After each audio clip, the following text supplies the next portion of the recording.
Hello everyone, welcome to the channel. आज से हम सीए इंटर का ग्रुप 1 टैक्सेशन का इनडायरेक्ट टैक्स का पेपर का चैप्टर स्टार्ट करेंगे। फुल वीडियो कोर्स जितने मैं डाल पाऊँगी आई विल ट्राई। एंड आज हम शुरू करेंगे chapter 3 that is charge of GST.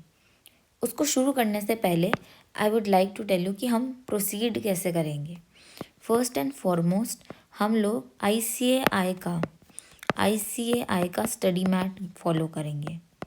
तो आपके सामने कोई मेरे पर्सनल नोट्स नहीं खुले होंगे, आपके सामने बुक खुली होगी आईसीएआई की। इसका रीज़न ये है, आईसीएआई को पास करने के लिए आप किसी भी नोट्स, किसी और टीचर के नोट्स की हेल्प नहीं ले सकते हो। आप जब तक बुक को 2 बार 3 बार ठीक से नहीं पढ़ोगे, आप नहीं समझ पाओगे कि आईसीएआई आपसे मांग क्या रहा है। एंड बिकॉज बुक्स के चैप्टर 100 पेजेस तक के भी हैं, तो आप मेरे साथ पढ़ोगे तो आप वीडियो के साथ साथ ही अपना चैप्टर कंप्लीट कर लोगे। Second, I will try to make you learn the topic जैसे जैसे हम पढ़ेंगे through some tricks. And tricks का मतलब ये नहीं है कोई शॉर्ट फॉर्म बता दी, बट रादर द लॉजिक। जहाँ पे ज़रूरत होगी शॉर्ट फॉर्म बताने की हम वहाँ शॉर्ट फॉर्म बताएंगे, पर मेजॉरिटी काम हम लॉजिक के थ्रू कर लेंगे। हम छोटे छोटे चार्ट्स बनाएंगे एंड उसके थ्रू हम अपना सब्जेक्ट तैयार करेंगे। एंड फिर हम इसी के साथ क्वेश्चंस कर लेंगे, और अगर हमको प्रीवियस ईयर कुछ क्वेश्चंस इंपॉर्टेंट लगते हैं तो हम उनकी सेपरेट वीडियोस भी डाल देंगे, और हाथ के हाथ जो क्वेश्चंस बुक में आ रहे हैं हम वैसे सॉल्व करेंगे। So without further ado let's start with chapter 3 which is charge. Now IDT start करने से पहले I did not want to pick up chapter 1 because वो चैप्टर ऐसा है जो बहुत कंटेंट हैवी है एंड प्रोविजंस नहीं है उसके अंदर, तो उसको हमको खुद बहुत सारे फैक्ट्स भी हैं उसके अंदर, तो उसके लिए I will bring out a separate video later on. जितना भी आई एम अज्यूमिंग कि आपको थोड़ा जीएसटी का बेस पता है, आईजीएसटी वगैरह पता है, और तभी आप चैप्टर 3 चार्ज ऑफ जीएसटी के लिए आए हैं। सो अगर उससे पहले की चीज़ आपको नहीं पता तो एक बार आप उसका क्लैरिफाई कर लीजिए वो टॉपिक्स अपने लिए, और आप मेरे साथ चैप्टर 3 पढ़ना शुरू कर दीजिए। नाउ एक बहुत ही सिंपल ट्रिक है, आप बस ये देखिए चैप्टर 2 हम कर रहे थे सप्लाई, तो मेजॉरिटी चैप्टर्स में मतलब chapter wise ICAI is covering certain sections of act. So जैसे चैप्टर 2 सप्लाई में वो एक्ट सेक्शन 7 और 8 ऑफ एक्ट पढ़ाता है। अब ठीक है, आपके दिमाग में क्वेश्चन आना चाहिए हम कौन सा एक्ट की बात कर रहे हैं। हम पूरे मटेरियल में CGST एक्ट पढ़ेंगे, और हमको ना SGST पढ़ना है, ना UTGST, ना IGST, हमको CGST एक्ट पढ़ना है।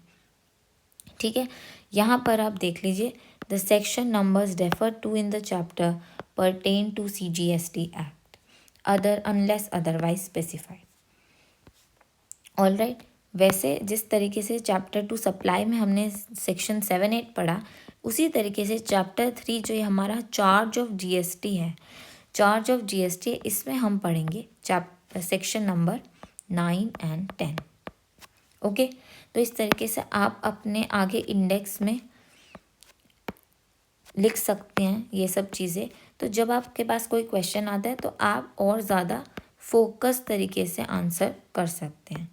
ये हमारा चार्ज आता है, यहाँ पे हमारा सेक्शन हुआ, एंड ये सेक्शन है हमारे 9 10।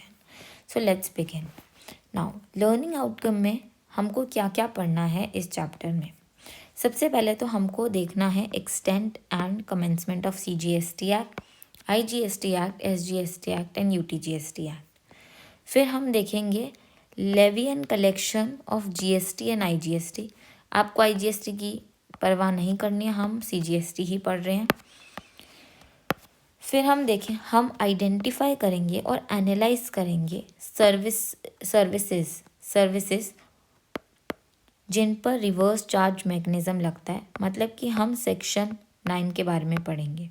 अभी आपको चिंता करने की ज़रूरत नहीं है कि ये सर्विसेज क्या ये RCM reverse charge mechanism, RCM in short क्या है। जब हम सेक्शन 9 पढ़ेंगे तब हम देखेंगे। फिर हमको इस चैप्टर में कॉम्प्रिहेंड मतलब अंडरस्टैंड करना है, एनालाइज करना है कॉम्पोजिशन लेवी, जो आपका सेक्शन 10 कवर करता है। ठीक है, वो तब हम देखेंगे ये सब चीज़ें जब हम उस चैप्टर को, उस सेक्शन को पढ़ेंगे। नाउ इस वीडियो के अंदर में we shall be covering number 1 introduction वाला पार्ट। नंबर 1 ये आपकी बुक का ही हेडिंग है, इंट्रोडक्शन। नंबर 2 हम कवर कर लेंगे कुछ इम्पोर्टेंट डेफिनेशंस जो second part of your chapter में। थर्ड हम कवर करेंगे extent and commencement, extent and commencement वाला पार्ट ऑफ द एक्ट्स, जो आपका first objective of the chapter है। तो आज के हमारे एजेंडा ये हैं। सेक्शन 9 के लिए एक सेपरेट वीडियो आएगी ताकि आपका कंसंट्रेशन सिर्फ उस वीडियो में सेक्शन 9 पे हो, एंड सेक्शन 10 के लिए एक सेपरेट वीडियो आएगी ताकि आपका कंसंट्रेशन उसी सेक्शन पर हो। सो यहाँ पर आप अपने लिए एक छोटा सा फ्लो चार्ट बना सकते हैं अगर आपको आइडेंटिफिकेशन चाहिए।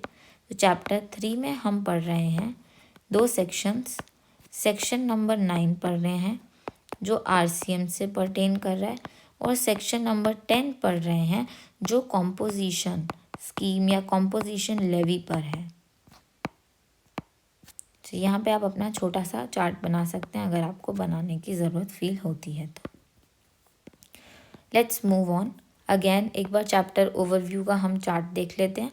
वो बोलते हैं कि जो levy and collection of GST in India हम पढ़ रहे हैं, जो पहला पार्ट हम पढ़ेंगे एक्सटेंट एंड कमेंसमेंट ऑफ हमारे जो भी सारे एक्ट्स हैं उनका। फिर हम levy and collection of GST देखेंगे जो नथिंग बट योर सेक्शन 9 की बात बोल रहा है वो। एंड देन हम लोग कॉम्पोजिशन लेवी देखेंगे जो नथिंग बट योर सेक्शन 10 की बात है। ओके, ये हम यहाँ पे पढ़ेंगे। नाउ इंट्रोडक्शन में इन लोगों ने सॉर्ट ऑफ आपको समरी दी गई है जो पहले 3 चैप्टर्स हमने पढ़े हैं। ये जो पैराग्राफ है विच आई विल एक्सप्लेन, हम कुछ भी नहीं छोड़ेंगे, हम एक्सप्लेन करेंगे। मैं चैप्टर 1 के बारे में समरी दी है।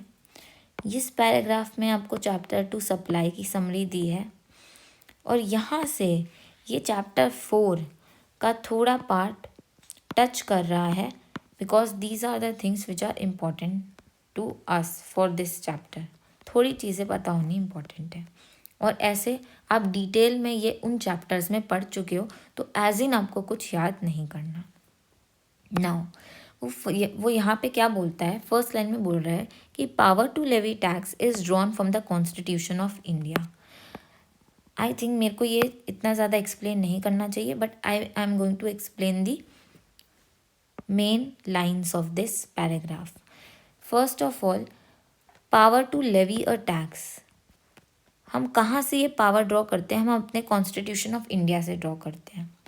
अगर कॉन्स्टिट्यूशन ऑफ इंडिया में किसी पर्टिकुलर टैक्स को लेवी करने के लिए नहीं कहा गया, पावर नहीं दी गई, तो गवर्नमेंट अपने मन मुताबिक वो टैक्स लेवी नहीं कर सकती है।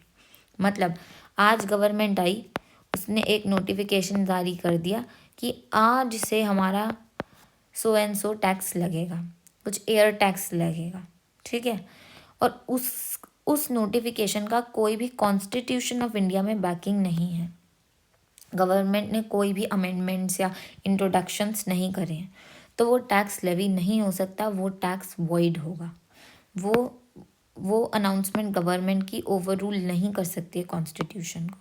दिस इज़ द मीनिंग जो हम बहुत ही अच्छी तरीके से चैप्टर 1 में पढ़े थे। और हमको पता है कि हमारा जीएसटी कैसे इंट्रोड्यूस हुआ था, कॉन्स्टिट्यूशनल 101st अमेंडमेंट एक्ट के थ्रू ये पास हुआ था। इसका आप गैजेट जाके पढ़ सकते हो। 8 सितंबर 2016 को प्रेसिडेंट ने असेंट दी थी। इसके लिए if you comment down below I can bring out a video, मैं आपको गैजेट दिखा सकती हूँ, एंड उस गैजेट में आपको समझ में आ जाएगा कि ये एक्ट जीएसटी की पावर कैसे पेव करी, एंड देन सब्सिक्वेंटली अलग अलग हमारे एक्ट्स आए हैं। फिर तो ये यहाँ पे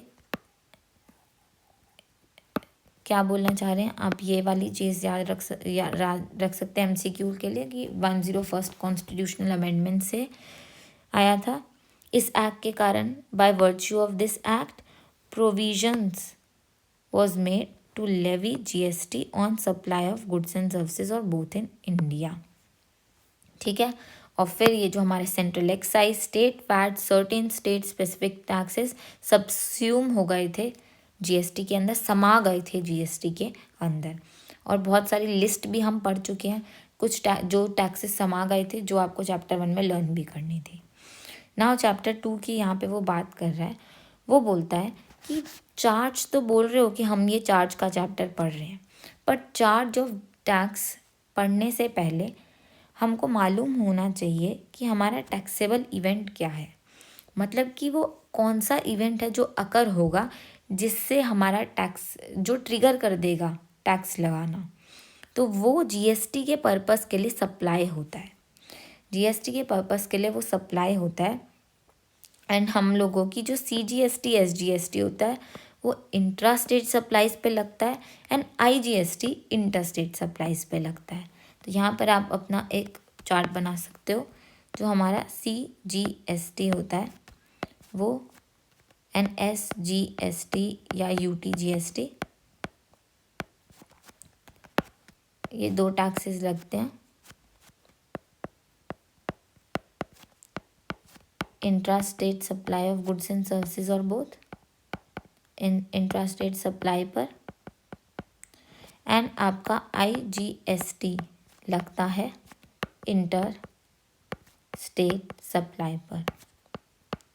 नाउ यहाँ पर आपको पता है यूटीजीएसटी किस पे लगता है। यूनियन टेरिटरीज हमारी 2 तरीके की होती हैं, एक तो विद लेजिस्लेचर वाली।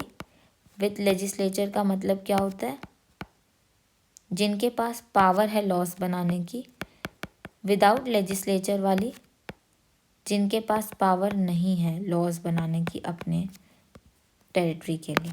इसमें हमारी 3 यूनियन टेरिटरीज आती हैं, Delhi, Jammu and Kashmir and Ladakh. And यहाँ पे हम लोगों की अदर 5 आती हैं। This is just a revision for you, ताकि जितनी बार आप इसको रिपीट करोगे उतनी बार याद होगा। एंड नाउ ये बताना है, अब नेक्स्ट पैराग्राफ में इंट्रा स्टेट सप्लाई का मतलब बताएंगे। इंट्रा स्टेट सप्लाई हम लोग अभी बोलते हैं with in the state, with in the state, but थोड़ा टेक्निकली वो बोलते हैं कि जहाँ पे लोकेशन ऑफ सप्लायर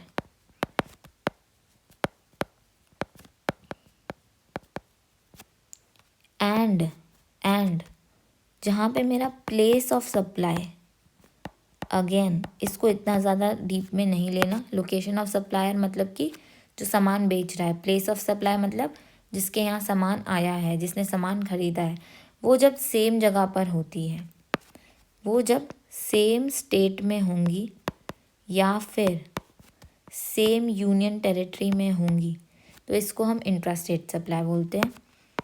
इस वाले पार्ट के लिए हम आराम से प्लेस ऑफ सप्लाई वाला चैप्टर पढ़ेंगे। इस पार्ट के लिए हम प्लेस ऑफ सप्लाई का चैप्टर 4 आई गेस, वो वाला चैप्टर हम पढ़ेंगे, तब आपका क्लियर हो जाएगा।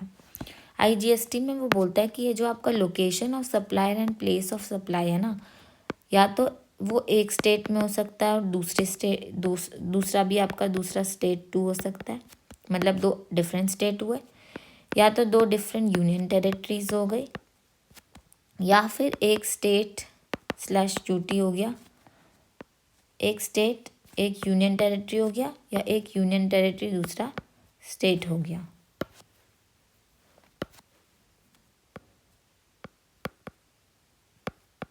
ऑलराइट, तो इस तरीके से उन्होंने इंटर स्टेट सप्लाई को डिफाइन करा, और ये हम प्लेस ऑफ सप्लाई वाले चैप्टर में और अच्छे से पढ़ेंगे। तो अभी के लिए आप एमसीक्यूज़ के लिए क्या कर सकते हो कि जीएसटी सप्लाई के लिए पे लगता है, जो हम चैप्टर 2 में पढ़ चुके हैं। सीजीएसटी, एसजीएसटी, यूटीजीएसटी आपका इंट्रा स्टेट सप्लाईज पे लगता है। आईजीएसटी आपका इंटर स्टेट सप्लाईज पे लगता है। इतना ही काम की बात है। फिर यहाँ पे वो एक्सप्लेन करना चाह रहे हैं, यहाँ पे वो क्या बता रहे हैं कि जो आपका levy and collection of CGST है वो सेक्शन 9 में बताया गया है ऑफ सीजीएसटी एक्ट, जो अभी हम पढ़ रहे थे। ठीक है, अभी आरसीएम से पहले, आरसीएम आपका सेक्शन 9 सबसेक्शन 3 में है, पर जो आपका सेक्शन 9 सबसेक्शन 1 एंड सबसेक्शन 2 है ना, उसके अंदर आपको सेंट्रल टैक्स के बारे में बताया गया है, मतलब CGST के बारे में बताया गया है। तो इसलिए वो बोल रहे हैं कि ओवरऑल सेक्शन 9 के अंदर में आपको CGST के बारे में बताया है। And section 5 of IGST act हमको पढ़ना नहीं है, तो हम क्यों याद रखें इसको। नाउ अब वो बोल रहा है as a general rule, again आप इसको ऐसे मार्क कर सकते हो, जहाँ पे location of supplier, place of supply in same state या यूनियन टेरिटरी है, वो इंट्रा स्टेट सप्लाई होती है। एंड यहाँ पे वो बोल रहा है कि जहाँ पे location of supplier, place of supply दो डिफरेंट स्टेट्स में होते हैं, या फिर दो डिफरेंट यूनियन टेरिटरीज में हो गया, या एक स्टेट या एक यूनियन टेरिटरी में हो गया, इसको हम इंटर स्टेट सप्लाई बोलते हैं। और इस पर IGST लगता है, IGST कलेक्ट कौन करता है? सेंट्रल गवर्नमेंट, और वो अपोर्शन हो जाता है, मतलब बट जाता है स्टेट में भी और सेंट्रल में भी, ठीक है। कलेक्ट अपने एक बार कलेक्शन जो होगा उस पैसे का वो सेंटर कर लेगी, पर बाद में वो स्टेट को दे देगी पोर्शन अपना ना। यहाँ पर वो यही बोल रहे हैं कि place of supply and the meaning of the location of the supplier have been elaborated in the next chapter, chapter 4, place of supply. Now let's start with the second part. So first part हम अपना first agenda complete कर चुके हैं। Second part में अब हम relevant definition समझेंगे। Okay, first and foremost central tax क्या होता है? सेंट्रल टैक्स वो टैक्स होता है जो CGST एक्ट ने बताया है हमको लेवी करने के लिए। तो means the central goods and service tax levied under section 9 of the CGST act. अभी आपको बताया, इस चैप्टर में हम सेक्शन 9 एंड 10 पढ़ रहे हैं। ओके, एंड सेक्शन 9 में हम सबसेक्शन 1, 2, 3, 4, 5 पढ़ेंगे। 1 में आपको CGST के बारे में बताया, अभी आप देख भी लेंगे। मैं आपको कुछ बातें और बताइए। यहाँ से हम RCM की नोटिफाइड सर्विसेज की बात करनी शुरू करेंगे। अब जब आएगा वो वाला टॉपिक सेक्शन 9, तब आपको समझ में आ जाएगी। अभी के लिए आपको इतना ध्यान रखना है कि जो central goods and taxes levy होता है, जो मेरे को CGST एक्ट ने बताया, वो मेरा सेंट्रल टैक्स है। इंटीग्रेटेड टैक्स क्या होता है? इंटीग्रेटेड टैक्स मेरा होता है जो मेरा IGST एक्ट ने मुझे लेवी करने के लिए बताया। तो means the integrated goods and services tax levied under, incomplete है, ये होना चाहिए IGST act, right. State tax क्या होता है? जो टैक्स मेरा लेवी होता है under SGST act. Now goods की डेफिनेशन प्लीज़ मार्क, एंड इसके अंदर हमको बहुत इंपॉर्टेंट चीज़ समझनी पड़ेगी। एक बात बताओ, ये डेफिनेशन आपने पढ़ी है कहीं? अगर आप CA फाउंडेशन आपने दिया होगा तो आपने ज़रूर सोगा पढ़ा होगा। सोगा क्या होता था? सेल ऑफ गुड्स एक्ट पढ़ा था। सेल ऑफ गुड्स एक्ट में गुड्स की डेफिनेशन पढ़ाई गई है। नाउ गुड्स क्या होते हैं? कोई भी मेरी मूवेबल प्रॉपर्टी हो गई। ओके, गुड्स मेरी क्या हो गई? कोई भी मेरी मूवेबल प्रॉपर्टी हो गई, जो एक्सक्लूड करती है money and securities, but include करती है, आई विल एक्सप्लेन, बट इंक्लूड करती है, जस्ट अ सेकेंड, ये बहुत इम्पोर्टेंट है, सो प्लीज़ इसको आप मार्क कर लीजिएगा।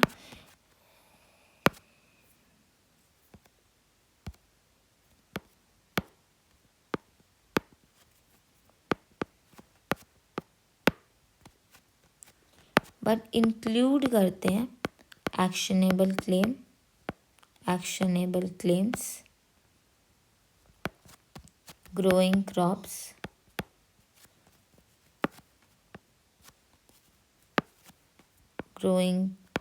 Crops, other things and things attached to or forming part of the land which are later to be severed, ऐसे करके, and things forming part of the land attached or forming part of the land. यहाँ पे ये सब चीज़ों से ज़्यादा important ये बात ध्यान रखने की है। वो बोल रहा है कि मनी और मेरा जो सिक्योरिटीज़ है, मनी और जो मेरा सिक्योरिटीज़ है वो गुड नहीं होता है। ये आपको बिल्कुल ध्यान रखना पड़ेगा। जो मेरा मनी और सिक्योरिटी है वो गुड नहीं है तो क्या सर्विस है? एब्सोल्युटली नॉट, वो सर्विस भी नहीं है।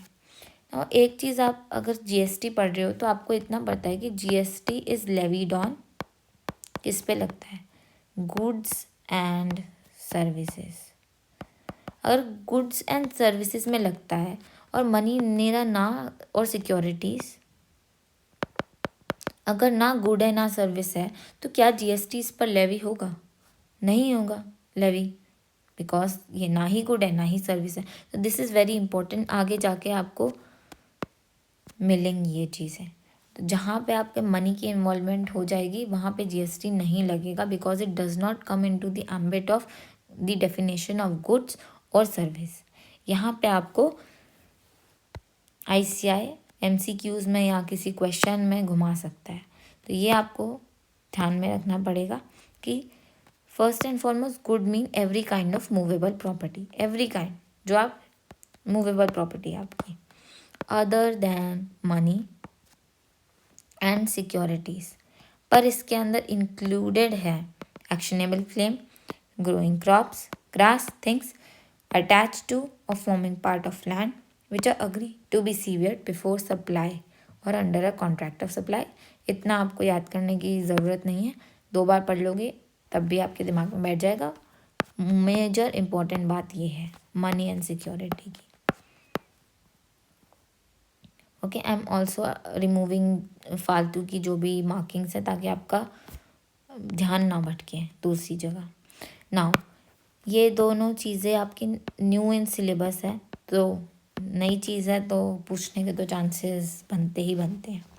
इलेक्ट्रॉनिक कॉमर्स क्या हो गया मेरा? ई कॉमर्स, मतलब कि जो मैं वाया इंटरनेट इलेक्ट्रॉनिक नेटवर्क्स के थ्रू जो मैं काम करती हूँ और उनको जो मैनेज करता है, ऑपरेट करता है, चलाता है, उसको मैं ई कॉमर्स ऑपरेटर बोलती हूँ। ठीक है, ये भी आप पढ़ोगे सेक्शन 9 के बाद या लास्ट में, तब हम इसमें और डिटेल में देखेंगे। पर एक बार के लिए हम डेफिनेशन देख लेते हैं। इलेक्ट्रॉनिक कॉमर्स क्या होता है? जहाँ पे मेरी सप्लाई हो रही है गुड्स की या सर्विस की या दोनों की, इंक्लूडिंग डिजिटल प्रोडक्ट्स। तो यहाँ पे वो एक्सप्लिसिटली बोल रहा है कि supply of goods and service सिर्फ आपके डिजिटल प्रोडक्ट्स की, सिर्फ आपके फिजिकल प्रोडक्ट्स की नहीं होती, पर आपके कुछ डिजिटल प्रोडक्ट्स भी होते हैं। ठीक है, उन जैसे कि आजकल NFTs हैं, वो एक डिजिटल प्रोडक्ट है। ठीक है, कोई आर्ट वर्क हो गया, डिजिटल आर्ट वर्क है, वो डिजिटल प्रोडक्ट हो गया। अगर उसकी खरीद बेच चल रही है तो इलेक्ट्रॉनिक कॉमर्स है, एंड ये ओवर डिजिटल या electronic network. And e commerce operator कौन होता है? जो ओन करता है, ऑपरेट करता है या मैनेज करता है डिजिटल फैसिलिटी या प्लेटफॉर्म फॉर इलेक्ट्रॉनिक कॉमर्स। जैसे कि हमारा जोमेटो क्या करता है? एक तरफ तो हम कस्टमर लोग बैठे हैं, एक तरफ रेस्टोरेंट्स वाले बैठे हैं या क्लाउड किचन्स बैठी हैं, और ये थ्रू इंटरनेट इन दोनों के बीच में बैठकर ऑपरेट कर रहा है। तो ये ई कॉमर्स ऑपरेटर हो गया। Okay, now examined service, again इसको थोड़ा आराम से समझ लेंगे क्योंकि सेक्शन 10 में काम आएगी।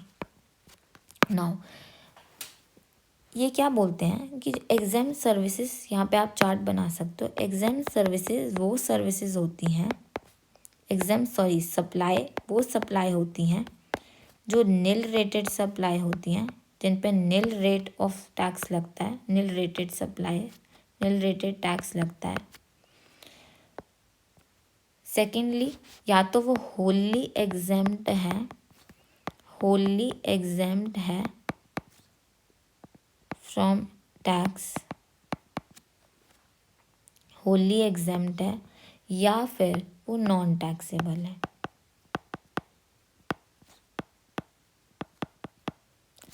अब ये इम्पॉर्टेंट है, तीनों चीज़ें डिफरेंट हैं, तीनों का भाव अलग है और ये समझना भी ज़रूरी है भाव, तभी आपको मज़ा आएगा टैक्स पढ़ने में, तभी आपको लॉजिक लगेगा इन चीज़ों को पढ़ने में।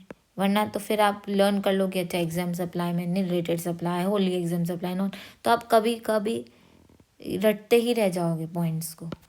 पर अगर आपने इनके भाव को समझ लिया तो आपको मेरे बताने के जस्ट बाद ही याद हो जाएगा। Nil rated supply, nil rated tax क्या होती है? 0% इस पर टैक्स लगता है। तो आप बोलोगे जब इसको गवर्नमेंट को 0% टैक्स ही लगाना था इस पर, तो इसको टैक्स में रखा ही क्यों? बोल देते नहीं लेंगे हम टैक्स। अरे ये भी तो सोचो, मे बी इन फ्यूचर अगर उस प्रोडक्ट को, उस गुड को ही, रादर देन टू से product I should use the word good को या सर्विस को ही, अगर गवर्नमेंट हटा दे टैक्स से तो वो कभी टैक्स नहीं लगा पाएगी। नाउ होली एग्जेम्प्ट क्या होती हैं? वो वाली होली एग्जेम्प्ट गुड्स या सर्विस वो होते हैं जिन पर टैक्स नहीं लगेगा, टैक्स बिल्कुल भी नहीं लगेगा। अभी हम पढ़ेंगे भी एग्जाम्पशन के चैप्टर में, और इस चैप्टर में भी कुछ ना कुछ आपको मिल जाएंगी। जैसे कि आपकी लीगल सर्विसेज होती हैं, उन पर टैक्स नहीं लगता है, ठीक है। बहुत कुछ एक सिचुएशन है जिसमें लगेगा, पर बहुत मेजॉरिटी सिचुएशन में लीगल सर्विसेज में टैक्स नहीं लगता है, तो वो एग्जेम्प्ट है। उस पर ऐसा नहीं कि लीगल सर्विस पे 0% टैक्स लग रहा है। नॉन टैक्सेबल सप्लाई का मतलब क्या होता है? नॉन टैक्सेबल का मतलब होता है कि इस CGST एक्ट के अंदर इस गुड या सर्विस पर टैक्स नहीं लग रहा, पर कोई और ऐसा टैक्स है, कोई और ऐसा एक्ट है जिसके अंडर उस पे टैक्स लग रहा है। बहुत ही प्यारा एग्जाम्पल है आपका alcoholic liquor for human consumption. ना इस पे GST नहीं लगता, ठीक है, मतलब इस पर CGST नहीं लगता, पर इस पर स्टेट का एक्साइज लगता है। ओके, तो ये नॉन टैक्सेबल, जब हम नॉन टैक्सेबल बोलते हैं, हम बोलते हैं कि इस CGST एक्ट के अंदर टैक्स नहीं लग रहा है। ओके, सो अब आपको तीनों के बीच में अंतर पता लग गया होगा। नील रेटेड है कि अभी 0% टैक्स रेट है इसकी, इस गुड या सर्विस पर। होली एग्जाम की लगेगा ही नहीं कभी, मे भी कभी अमेंडमेंट करके ले आए, पर कभी लगेगा ही नहीं। और नॉन टैक्सेबल का मतलब है कि इस एक्ट के अंदर टैक्स नहीं लगेगा, और एग्जेम्प्ट सप्लाई का ये तीनों पार्ट बनते हैं। सो एग्जेम्प्ट सप्लाई मतलब सप्लाई ऑफ एनी गुड और सर्विस और both which attracts number 1 nil rated, number 1 मेरा नील रेट ऑफ टैक्स, और विच में be wholly exempt from tax. Second, under section 11 और अंडर सेक्शन 6 ऑफ IGST, जो हम पढ़ ही नहीं रहे हैं अभी, जब पढ़ेंगे तब देखेंगे। आई एम सॉरी, ठीक है। तो सेक्शन 11 जब हम पढ़ेंगे तब हम देख लेंगे। एंड इंक्लूड्स, और इंक्लूड कर रहा है non taxable supply. Third point हो गया नॉन टैक्सेबल सप्लाई, और यहाँ पे वो एक्सप्लेन भी कर रहा है एक्सप्लिसिटली। नॉन टैक्सेबल सप्लाई क्या होती है? मीन्स वो सप्लाई ऑफ गुड्स और सर्विस और both which is not leviable to tax under this act. इस एक्ट के अंदर उस पर लेवी नहीं हो रहा है। पर एग्जाम्पल आप लिख लो यहाँ पर, alcoholic liquor for human consumption, जिस पर आपका एक्साइज आज भी लगता है, और under the IGST act. Okay, so this is the thing that you should remember. Now aggregate turnover अभी हम नहीं पढ़ेंगे, हम इसको पढ़ेंगे सेक्शन 10 के साथ, तब this will make more sense, और तब आपको एक्चुअल में समझ में भी आएगा। Now prescribed का मतलब क्या होता है कि means prescribed by rules made under this act or on the recommendation of the council। इतना इम्पोर्टेंट नहीं है, ये बात आपको पता होनी चाहिए कि जो देखो सबसे पहले जो GST काउंसिल होती है ना, वो हमेशा रिकमेंडेशन देगी। किसको देगी? वो रिकमेंडेशन देगी गवर्नमेंट को, और गवर्नमेंट आगे नोटिफिकेशन देगी। तो GST काउंसिल कभी भी नोटिफिकेशन नहीं दे सकती है, नोटिफिकेशन देने का काम गवर्नमेंट का है। GST काउंसिल हमेशा रिकमेंडेशन देगी, रिकमेंडरी बॉडी है। तो ये आपको बात समझनी पड़ेगी। तो आप बहुत जगह पढ़ोगे, वहाँ पे आएगा central government specify notified on the recommendation of the council. तो काउंसिल का काम ही रिकमेंडरी है, उसी पर्पस के लिए। वो कोई एनफोर्स नहीं कर सकती, वो नोटिफाई नहीं कर सकती, वो सिर्फ रिकमेंड कर सकती है। तो यही प्रिस्क्राइब्ड होता है। अब ये बिजनेस का मीनिंग पढ़कर टाइम वेस्ट करना एक अच्छी बात नहीं है। तो आप, क्योंकि इतना बड़ा चैप्टर है, आईसीआई को संसार है पूछने के लिए, तो वो ऑब्वियसली बात है ये डेफिनेशन कभी नहीं पूछेगा। ये डेफिनेशन इम्पॉर्टेंट है, ये भी आपको पता होनी चाहिए, पता होनी चाहिए, पता होनी चाहिए, पता होनी चाहिए। ओके, ये प्रैक्टिकल पर्पसेस के लिए भी पता होनी चाहिए। जो हम आगे देखेंगे तो आपको अपने आप इसका इम्पोर्टेंस पता लग जाएगा। ये अब हम नहीं करेंगे। नाउ कंसिडरेशन क्या होती है? हमारे लॉ का आधार। कंसिडरेशन तो पीछा ही नहीं छोड़ती है। तो जब एक बात बताओ, आप कोई सप्लाई कर रहे हो गुड या सर्विस का, तो आप क्या फ्री में कर दोगे? क्या आप अपने कस्टमर से, रेसिपिएंट से कुछ मांगोगे ही नहीं? तो बदले में जब आप सप्लाई करते हो, ये मेरा सप्लायर है, ये मेरा सप्लायर है, जब वो माल दे रहा है रेसिपिएंट को, यहाँ पे वो सप्लाई कर रहा है गुड और सर्विस और बोथ का, तो उसके बदले में उसको क्या मिलता है? कंसिडरेशन। तो अब ये हम देख रहे हैं कि सप्लाई करने पर ये कंसिडरेशन में क्या क्या इंक्लूड होता है।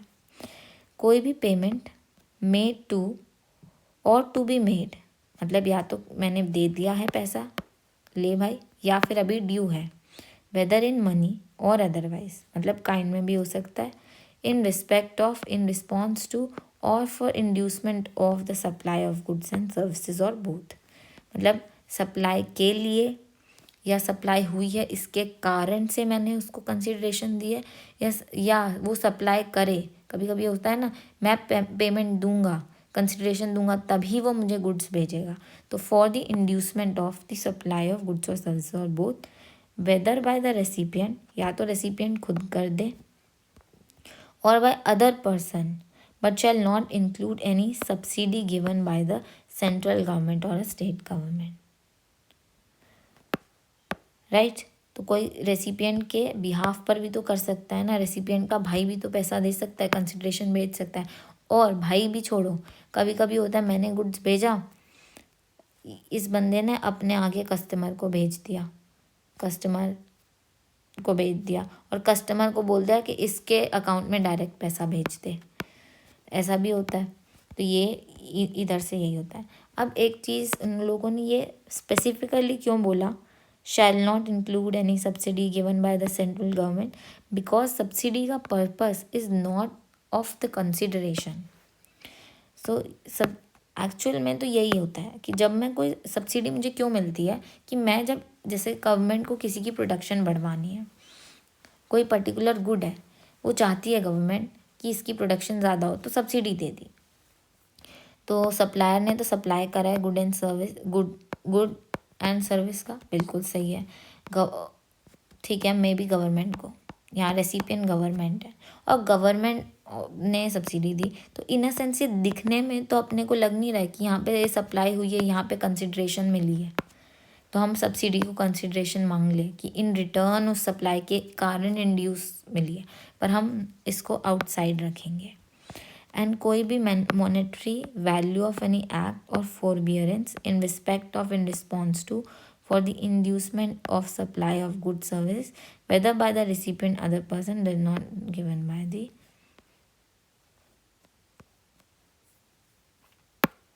तो बस उसी तरीके से उन्होंने बोला कि ऑफ एनी एक्ट, कोई भी मॉनेटरी वैल्यू ऑफ कोई भी एक्ट या फॉरबियरेंस जिसके कारण से यहाँ पे मेरी पेमेंट हुई है या फिर मैं पेमेंट करूँगी। तो इतना इम्पोर्टेंट नहीं है कंसिडरेशन की definition, so it's I am not marking it out for you. Person बिल्कुल इम्पोर्टेंट है कि आपको जानना होगा, और हम जानते भी हैं कि पर्सन की डेफिनेशन बहुत ब्रॉड होती है, एक बहुत छोटी कंटेंट पर्सन का मतलब हमारा इंग्लिश वाला पर्सन इंडिविजुअल नहीं होता। फॉर लॉ पर्सन बहुत बड़ी चीज़ है, उसमें हमारा इंडिविजुअल भी आता है, फिर HUF आता है। पहले हम एक थे, ठीक है, फिर हमने अपनी फैमिली बनाई तो हम HUF बने, अनडिवाइडेड फैमिली बने। फिर हमने सोचा चलो भाई थोड़ी सी पार्टनरशिप कर ली जाए, तो हमने पार्टनरशिप फर्म बनाई। फिर पार्टनरशिप फर्म में हमने देखा कि भाई रिस्क बहुत ज़्यादा हो गया है, हमने अपने रिस्क को लिमिट करा, LLP बनाई। LLP बनाने के बाद हमने सोचा फैमिली तो और बड़ी होती जा रही है, तो हमने कंपनी खड़ी करी अपनी। I am just making you learn all these things, ठीक है। कंपनी खड़ी करी उस तरीके से। अब आपको समझ में आ गया कि इस तरीके से एम्बिट बहुत बड़ा है इंडिविजुअल की डेफिनेशन का। तो ये 5 तो आपको ऐसे याद हो गए। फिर एसोसिएशन ऑफ पर्सन या कोई बॉडी ऑफ इंडिविजुअल, मतलब यही जो मेरा इंडिविजुअल है और इंडिविजुअल के गुच्छे बना दिए मैंने, एसोसिएशन ऑफ पर्सन बना दी, बॉडी ऑफ इंडिविजुअल बना दिए, वो भी मेरा पर्सन होता है, ठीक है। फिर कोई भी कॉर्पोरेशन जो मेरे सेंट्रल, स्टेट या provisional act of government as defined by the companies act में आती है। कोई भी मेरी body corporate incorporated under the laws of the country outside India, वो भी आ जाएगी। कोऑपरेटिव सोसाइटी भी आएगी, सोसाइटी भी आएगी, क्योंकि कोऑपरेटिव सोसाइटी क्या होती है, वो कोई भी अनरजिस्टर हो सकती है, any law relating to cooperative society. आपने पढ़ा था बिजनेस स्टडीज़ में, बहुत तरीके की कोऑपरेटिव सोसाइटीज़ होती हैं। कोई मिल्क की भी कोऑपरेटिव सोसाइटी हो सकती है, कोई पर्टिकुलर के लिए हो सकती है। तो कोई भी एक्ट जहाँ पे रिलेटिंग कोऑपरेटिव सोसाइटी के लिए कोई भी लॉ हो सकता है, ठीक है। सोसाइटी के लिए हमारा सोसाइटी रजिस्ट्रेशन एक्ट होता है। ये इम्पोर्टेंट चीज़ जो आपको पता होनी चाहिए, ठीक है। तो इसके अंदर हमारी कोऑपरेटिव सोसाइटी आ गई, ट्रस्ट आ गया, AGI artificial judicial person AJP आ गया, एंड BOI हो गया, बॉडी ऑफ इंडिविजुअल्स, इसको हम BOI बोलते हैं, बॉडी ऑफ इंडिविजुअल्स हो गया, बॉडी कॉर्पोरेट हो गया, local authority LA local authority हो गया, सेंट्रल स्टेट गवर्नमेंट हो गया। तो बहुत बड़ी डेफिनेशन है, ये आप पढ़ते ही जाओगे तो आपके दिमाग में बैठ जाएगी। और एज इन ऐसा कुछ पर्टिकुलर क्वेश्चन तो ऐसा है नहीं कि पर्सन की डेफिनेशन बताओ, दैट इज़ पॉसिबल, राइट। सो हमने ये भी पढ़ लिया। अब रेसिपिएंट कौन होता है, अभी हमने बोला कि ये मेरा सप्लायर है, ये गुड्स और सर्विस देगा, और यहाँ पर जो वो गुड्स एंड सर्विस रिसीव कर रहा है वो मेरा रेसिपिएंट हो गया। और इसके बदले में ये बंदा क्या देगा, कंसिडरेशन देगा। ये इसने मेरे को गुड्स या सर्विस भेजा, मैं इसको कंसिडरेशन भेजूंगा, तो ये मेरा रेसिपिएंट हो गया, तो कंसिडरेशन है। तो जहाँ पे भी मेरी कंसिडरेशन पेएबल होती है for supply of goods and services, the person who is liable to pay that consideration, जो मुझे वो consideration देगा वो मेरा recipient है। जहाँ पे कोई consideration नहीं देनी, for the supply of goods, the person to whom the goods are delivered, उस केस में जिसको गुड डिलीवर हो गए हैं या मेड अवेलेबल हो गए हैं, जिसको पोजेशन दे दी गई है, वो रेसिपिएंट है। जहाँ पे again no consideration is payable, service के केस में, यहाँ पे वो गुड्स के केस में बोल रहा है, यहाँ पे बोल रहा है सर्विस के केस में, जिसको आपने वो सर्विस रेंडर करी है वो रेसिपिएंट है। तो यहाँ पे अगर आपको चार्ट बनाना भी है तो आप छोटा सा चार्ट बना सकते हो, नॉट इम्पोर्टेंट। तो आपका रेसिपिएंट कौन होता है, अब देखो हमने करी सप्लाई, किस चीज़ की करी, ऑफ गुड्स एंड और सर्विस और बोथ। उसके बदले में मुझे कंसिडरेशन मिलता है, मुझे कंसिडरेशन नहीं मिलता है। तो जब मुझे कंसिडरेशन मिलता है तो जो इंसान लायबल है मुझे वो कंसिडरेशन देने के लिए, उस केस में वो बंदा रेसिपिएंट होता है। राइट। एंड जहाँ पे मुझे कंसिडरेशन नहीं मिल रही, तो गुड्स के केस में जिस आदमी को डिलीवरी हुई है गुड्स की, या जिसकी पोजेशन में गुड्स गए हैं, जिसको अवेलेबल किया गया है, वो बंदा रेसिपिएंट है जिसको मिला। सर्विस के केस में जिसको सर्विस मिली है, जिसको मैंने रेंडर करी है सर्विस, वो मेरा रेसिपिएंट हो गया। जैसे कि आप नाई की दुकान पे गए, उसने आपके बाल काटे, आपने कंसिडरेशन नहीं दी, सर्विस सप्लाई हुई है, सर्विस आपको मिली है, तो रेसिपिएंट कौन हुआ? आप हुआ। तो ये तो बहुत ही हमारा बेसिक सी चीज़ थी, विच इज़ अगेन पेपर में पूछने लायक नहीं है। सो जहाँ पे no consideration, no consideration, goods के लिए जिसको गुड्स डिलीवर हुए हैं और मेड अवेलेबल, या जिसकी पोजेशन में गए हैं, या जो गुड्स को यूज़ कर रहा है, या मेड अवेलेबल। तो जहाँ पे हमारी सर्विस हुई है, जिसको सर्विस रेंडर की गई है। नो कंसिडरेशन जहाँ मिली है, तो जो लायबल टू पे है उस आदमी के लिए। So this was the definition of recipient.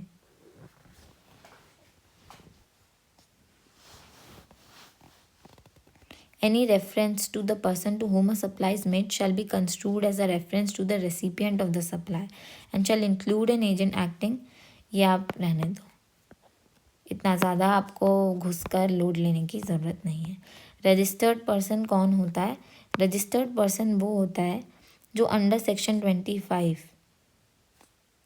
Register हुआ है। मतलब CGST एक्ट में, हमारे GST के अंदर रजिस्ट्रेशन की थ्रेशोल्ड होती है, उसके अंदर जो रजिस्टर हो जाता है, आप थ्रेशोल्ड भी पढ़ोगे अभी जब आएगा, तो वो बंदा रजिस्टर्ड पर्सन कहलाता है।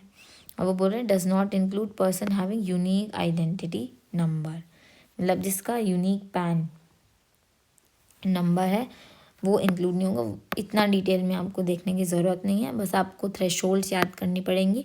बहुत इजी थ्रेशोल्ड है, तब हम देखेंगे, जब आएगा तब हम देखेंगे। नाउ रिवर्स चार्ज क्या होता है? जब आप ये अगेन सेक्शन 9 में ही समझ में आएगा, तब हम आपको फॉरवर्ड चार्ज भी पढ़ाएंगे, तब आपको रिवर्स चार्ज का मतलब समझ में आ जाएगा। अब सर्विसेज क्या होती है? Anything other than good. अभी हम गुड की डेफिनेशन पढ़कर आए हैं, जिसमें आपने एक इम्पॉर्टेंट पॉइंट पढ़ा था कि money and securities do not form part of good. तो anything other than goods, money and security. तो सर्विस की डेफिनेशन ने भी आपको स्पेसिफिकली बता दिया कि मनी एंड सिक्योरिटीज़ बेटा सर्विस नहीं है। तो मनी एंड सिक्योरिटीज़ ना तो गुड है ना तो सर्विस है। वो यहाँ पे वो क्या बोल रहे हैं? Anything other than good, money and securities. तो मनी एंड सिक्योरिटीज़ ना तो गुड है ना सर्विस है। This is a very important thing to know. But include करता है activities relating to the use of money, very important thing, I will explain, or its conversion by cash or any other mode from one form currency or denomination to another form currency or denomination for which a separate consideration is charge. इसके लिए हम example देते हैं। वो यहाँ पे बोल रहा है कि सर्विस में वो एक्टिविटीज़ इंक्लूड होंगी जहाँ पे हम जो एक्टिविटीज़ इस्तेमाल करती है हमारे मनी को, या फिर जहाँ पे मेरा कन्वर्जन बाय कैश हो रहा है या कोई अदर फॉर्म से हो रहा है, वन फॉर्म करेंसी या डिनोमिनेशन में to another form currency denomination में भी, फॉर एग्जांपल फॉरेन एक्सचेंज। तो फर्स्ट एग्जांपल देते हैं। बैंक है, बैंक ने लोन दे दिया एक बोरोवर को। तो एक बात बताओ, ये लोन क्या हुआ मेरा? This is nothing but transaction in money. तो क्या ये मेरा गुड या सर्विस है? नहीं भाई, ये तो मनी ही तो दिया है, रुपए में मनी दिया था, इसने रुपए में मनी ले लिया। मेरा कोई भी फॉर्म भी चेंज, कन्वर्जन ऑफ कैश या फिर अदर मोड वन फॉर्म से भी दूसरे फॉर्म में नहीं हुआ है। तो ये मेरी सिंपली, इसको हम बोलते हैं ट्रांजैक्शन इन मनी। बट जब यही बोरोवर बैंक को देगा इस पर इंटरेस्ट, तब ये सर्विस की डेफिनेशन में आ जाएगा। तब हम इसको बोलते हैं ये जो इंटरेस्ट मिला है ये मेरा सप्लाई ऑफ सर्विस है। नाउ यू सी कि दिस वाली जो चीज़ है ये मेरी यूज़ ऑफ मनी था, यूज़ ऑफ मनी था ये मेरा ना तो गुड की डेफिनेशन में था ना सर्विस की, पर बिकॉज अब मुझे इंटरेस्ट मिला है क्योंकि मैंने मनी को यूज़ करा है। आई एम सॉरी, ये यूज़ ऑफ मनी नहीं है, ये मनी ट्रांजैक्शन इन मनी है। I should have written it here. ये चीज़ मेरी क्या है, ये मुझे कुछ मिला है in return of use of money के कारण, तो इसको हम बोलेंगे सप्लाई ऑफ सर्विस। ये चीज़ मेरी सर्विस की डेफिनेशन में आएगी, तो इसको आपको ध्यान में रखना है। तो activities relating to the use of money, जैसे लोन दे दिया और उस पर कंसिडरेशन मिली है, और इट्स कन्वर्जन वन फॉर्म, मतलब कि रुपीज़ से डॉलर में कन्वर्ट कर लिया, और जिसके लिए सेपरेट कंसिडरेशन चार्ज हो गई है। देखो, क्लैरिफिकेशन के लिए एक्सप्लेनेशन भी आपको प्रोवाइड करिए कि सर्विसेज इंक्लूड करती है फैसिलिटेटिंग और अरेंजिंग ट्रांजैक्शंस इन सिक्योरिटीज़। जैसे कि ब्रोकर हो गया, उसने सर्विस दी कि हम लोग ट्रांजैक्शन कर सके अपनी सिक्योरिटीज़ में, तो वो सर्विस के एम्बिट में आएगी। इंक्लूड्स फैसिलिटेटिंग और arranging transactions in securities. Supplier मेरा क्या होता है, इन रिलेशन टू मेरा जो गुड्स हुआ और सर्विस या बोथ, जो पर्सन सप्लाई कर रहा है वो गुड या सर्विस को, और इंक्लूड करता है मेरा agent acting on behalf of such supplier. ये आप कॉन्ट्रैक्ट्स में भी पढ़ के आ चुके हो, इतना कुछ इम्पोर्टेंट नहीं है। तो सप्लायर वही सप्लायर हो गया, या उसका एजेंट जो उसके बिहाफ पे एक्ट कर रहा है, उसको भी हम डीम्ड मानते हैं सप्लायर की तरह। टैक्सेबल सप्लाई क्या होती है, जिसके ऊपर हम टैक्स लेवी कर सकते हैं अंडर दिया, जैसे कि अभी नॉन टैक्सेबल सप्लाई का आप एग्जांपल पढ़ के आ चुके हो। Example of non taxable supply क्या थी,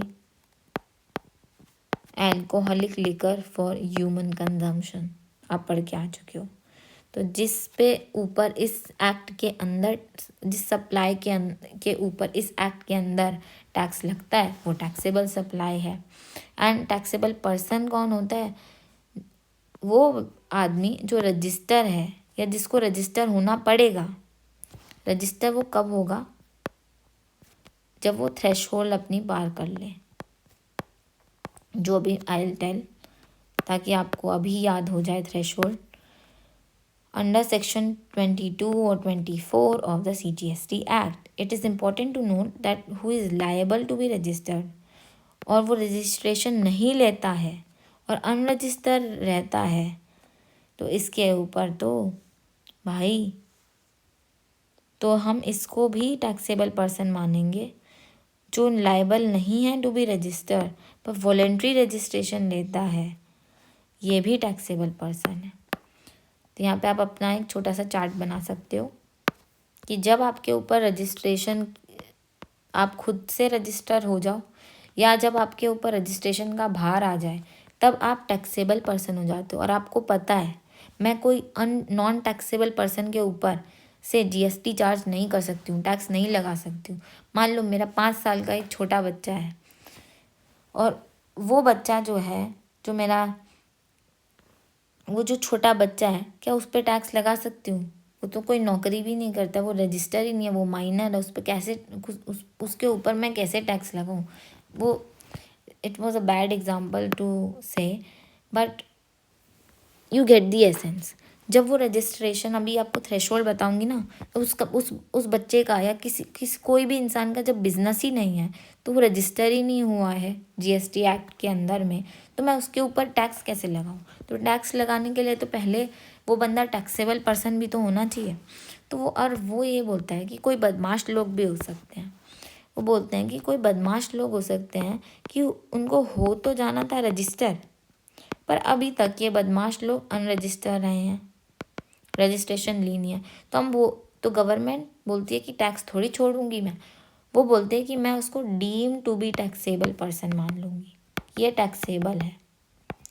तू रजिस्ट्रेशन ले या ना ले मुझे नहीं पता, मुझे मेरा टैक्स चाहिए, you will be deemed to be your taxable person. तो it is important to note कि जो लायबल था रजिस्टर कराने के लिए पर वो रजिस्ट्रेशन नहीं लेता है और अनरजिस्टर ही लेता है, बड़ा शाना बनता है, हम उसको टैक्सेबल मान लेंगे। गवर्नमेंट नहीं छोड़ेगी अपना टैक्स रेवेन्यू। और फिर वो बोलते हैं कि जो कुछ अच्छे लोग हैं जिन्होंने वॉलंटरी रजिस्ट्रेशन ले लिया है वो भी टैक्सेबल पर्सन होंगे। So what is the limit for registration? Just अभी के लिए इसके लिए चैप्टर आएगा तब हम अच्छे से पढ़ेंगे। अभी के लिए गुड्स के लिए आपका जो टर्नओवर होना चाहिए 40 लाख तक होना चाहिए। ठीक है, जब आपका प्रीसीडिंग फाइनेंशियल ईयर में टर्नओवर 40 लाख का हो गया तो आप रजिस्ट्रेशन ले सकते हो। सर्विसेज के लिए 20 लाख का। अगर आप दोनों का ही काम कर रहे हो तो गवर्नमेंट आपको 40 लाख तक नहीं रुकने देगी, वो बोलेगी बेटा 20 लाख पर ही तो रजिस्टर हो जा। एंड कुछ नोटिफाइड स्टेट्स हैं जहाँ पर 10 लाख की लिमिट है जीएसटी में रजिस्ट्रेशन के लिए, वो भी हम पढ़ेंगे। तो this is our registration threshold. अगर ये थ्रेशोल्ड किसी बिजनेस वाले का क्रॉस हो जाता है तो उसको रजिस्टर करना होगा। Now, Section 22 enumerate the person liable to be registered under the CGST Act, and Section lists the liable to be registered compulsorily under the GST law.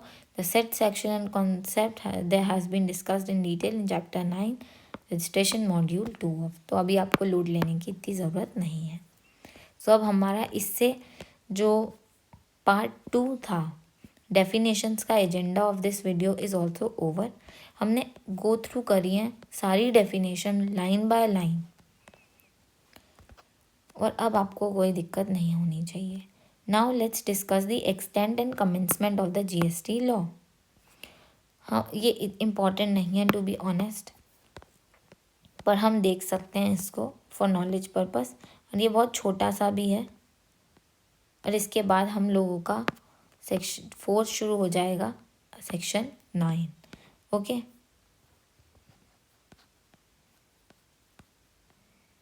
Let's start. Section 1 आपको पता है किसी भी एक्ट का section 1 किससे बात करता है? उसकी एक्सटेंट एंड एप्लीकेबिलिटी के ऊपर बात करता है, राइट। तो वो बोल रहा है उसी तरीके से हमारा CGST एक्ट भी सबकी तरह नकल करता है और सेक्शन 1 में हमको एक्सटेंट बताता है, जो हर एक्ट की तरह जो मेजॉरिटी एक्ट हमने पढ़े हैं होल ऑफ इंडिया में लागू होता है। तो जो central goods and service tax है एक्सटेंट होता है to whole of India, section 1 हमको बताता है। ये हमको बहुत सुंदर सा इंडिया की पिक्चर भी दिखा दी है। नाउ अब इसमें आपको और ज़्यादा ही ज्ञानवान बनना है तो लो, अब इसके अंदर में इंडिया कौन है? अच्छी बात है, पूछना चाहिए। हाँ, इंडिया क्या है? एक देश होता है, देश उसका बॉर्डर ही तो है, एक देश बॉर्डर ही तो होता है। हमारा इंडिया कौन है? टेरिटोरियल डेफिनेशन है अब ये, कि टेरिटरी के बेसिस पर डिफाइन किया गया है। अब देखो, जो टेरिटरी ऑफ इंडिया है जैसा आर्टिकल 1 ऑफ मेरे कॉन्स्टिट्यूशन में बताया गया है, प्लस उसके मेरे टेरिटोरियल वाटर्स, जो मेरे टेरिटोरियल वाटर्स है वो क्या, वो अभी हम देखते हैं, अब नेक्स्ट पिक्चर में देखेंगे। उसका सी बेड, सब सॉइल, अंडरलाइन पानी, अभी अभी हम देख रहे हैं, ये पिक्चर में दे रखा है आपको इसके बारे में। Continental shelf, exclusive economic zone या कोई भी other maritime zone as refer to in the territorial waters. Continental shelf, exclusive economic zone and other maritime zones act. तो बस आपको इतना सा ध्यान में होना चाहिए कि हमारी एक तो टेरिटरी, जो हमारी ये लैंड वाला पार्ट हो गया, प्लस ये जो हम लोगों का इतना हम लोग ये सी से घिरे हुए हैं, सी में भी कुछ पार्ट होता है जहाँ तक हम उस नेशन की टेरिटरी मानते हैं। तो यहाँ पर आप को करना हो तो आप इतना कर सकते हो कि यहाँ पे कुछ टेरिटोरियल वाटर्स की बात होती है।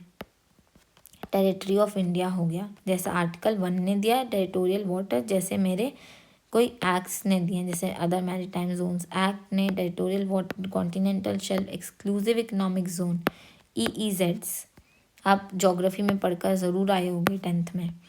और air space above it's territory and territorial water, ये हम बोलते हैं ना थल जल, जैसे हम लोगों का लैंड एयर वाटर, हम लोग 3 जगह मिसाइल्स होती है ना हम लोगों के लिए, वाटर की मिसाइल, लैंड की मिसाइल, एयर मिसाइल। तो ये क्योंकि तीनों एरिया हम लोग को प्रोटेक्ट करने होते हैं, क्योंकि ये तीनों एरिया हमारी टेरिटरी है। अब यहाँ पे वो क्या बोलना चाह रहे हैं, ठीक आप समझ लो, पर इतना कुछ इम्पोर्टेंट नहीं है, यहाँ से पूछेगा नहीं। ये हम लोगों का बीच है, ठीक है, मतलब कि हम लोग कोस्टल पे आ गए हैं। इनलैंड एरिया तो हमारा डिफाइंड है, अब कोस्टल पे आ गए हैं। कोस्टल पे भी जो मेरा सी था, जहाँ तक मैं अपने पैर रख सकती थी, जहाँ तक पानी नहीं आया था, वहाँ तक बेस लाइन मेरी हो गई। बेस लाइन के बाद कुछ एरिया रहता है जो मेरा टेरिटोरियल वाटर बोलते हैं जिसको। उसके बाद से ये हमारा कंटिगुअस जोन, ये 12 नॉटिकल माइल्स तक, NM मतलब नॉटिकल माइल्स तक मेरा टेरिटोरियल वाटर चलता है।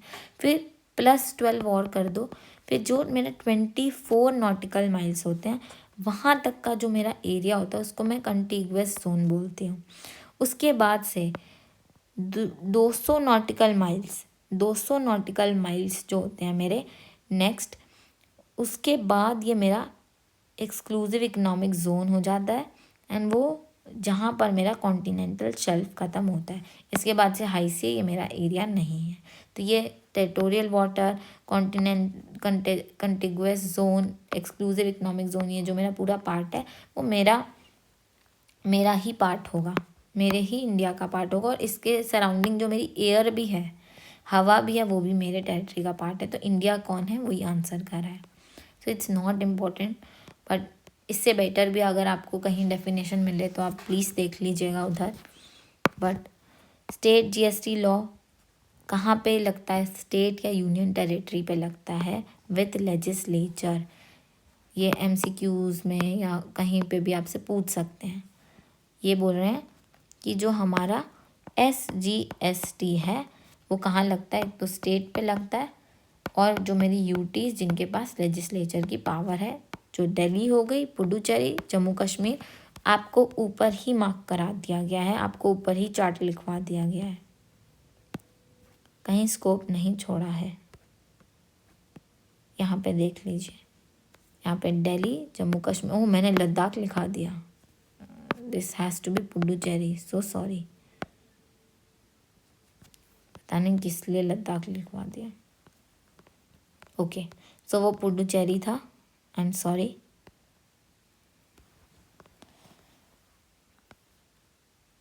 जम्मू कश्मीर लद्दाख साथ में नाम याद आता है ना इसलिए, पर वो पुडुचेरी है। Okay good. So Delhi, Puducherry, Jammu Kashmir, और वो एक्सटेंड होल ऑफ द, उस पूरे स्टेट के लिए वो एक्सटेंड होगा। अब जैसे महाराष्ट्र का GST एक्ट 2017 बनकर आएगा, और अगर आप चैप्टर 1 पढ़े होंगे तो आपने इसको अच्छे से पढ़ चुके होंगे। जम्मू कश्मीर का थोड़े दिन लेट हो गया था, बहुत हिस्ट्री उधर है, आपको अच्छे से हिस्ट्री मिल जाएगी। और state includes union territory with legislature. IGST भी हमारा होल ऑफ इंडिया में एक्सटेंड करता है, तो ये सारे act whole of India. CGST central का है, पूरे इंडिया में लगता है। SGST एक्ट उस पर्टिकुलर स्टेट या यूनियन टेरिटरी में लगेगा, होल ऑफ दैट स्टेट या यूनियन टेरिटरी में लगेगा। IGST again whole of India में लगेगा। UTGST उन पर्टिकुलर उस यूनियन टेरिटरी में लगेगा। यहाँ पे आपकी वो 5 यूनियन टेरिटरी की बात करेगा, अंडमान निकोबार, लक्षद्वीप। हमारे नीचे से चलोगे तो यहाँ पे हमारे ये 2 आइलैंड्स हो गए। फिर Dadra Nagar Haveli and Daman and Diu, पहले ये 2 अलग होते थे, अब एक हो गया है। लद्दाख सबसे टॉप पे हमारे लद्दाख, दादरा नागर हवेली लगभग यहाँ पर है। चंडीगढ़ जो कैपिटल है हरियाणा और पंजाब की दोनों शेयर कैपिटल, तो ये 1 2 3 4 5, these are very simple names to remember.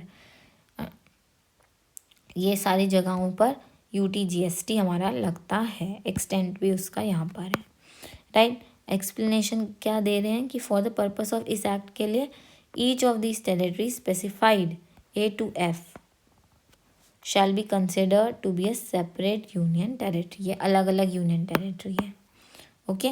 So Andaman and Lakshadweep islands हो गए, अंडमान एंड निकोबार आइलैंड्स हो गए, लक्षद्वीप हो गया, Dadra Nagar Haveli and Daman and Diu, Ladakh, Chandigarh और कोई और territory. Let's do the quiz. अब सुधकर एंटरप्राइज है जिसने अंडरटेक करा है intra state supply of goods and service, मतलब उसका location of supplier and place of supply same जगह पर है। CGST और UTGST पेएबल है on the said supply. UTGST कब लगता है? UT जिनके पास लेजिस्लेचर नहीं है, विदाउट लेजिस्लेचर। दिल्ली के पास लेजिस्लेचर है, पुडुचेरी के पास उसका लेजिस्लेचर है, लद्दाख के पास उसका लेजिस्लेचर नहीं है, जम्मू एंड कश्मीर के पास उसका लेजिस्लेचर है, तो आंसर इज लद्दाख।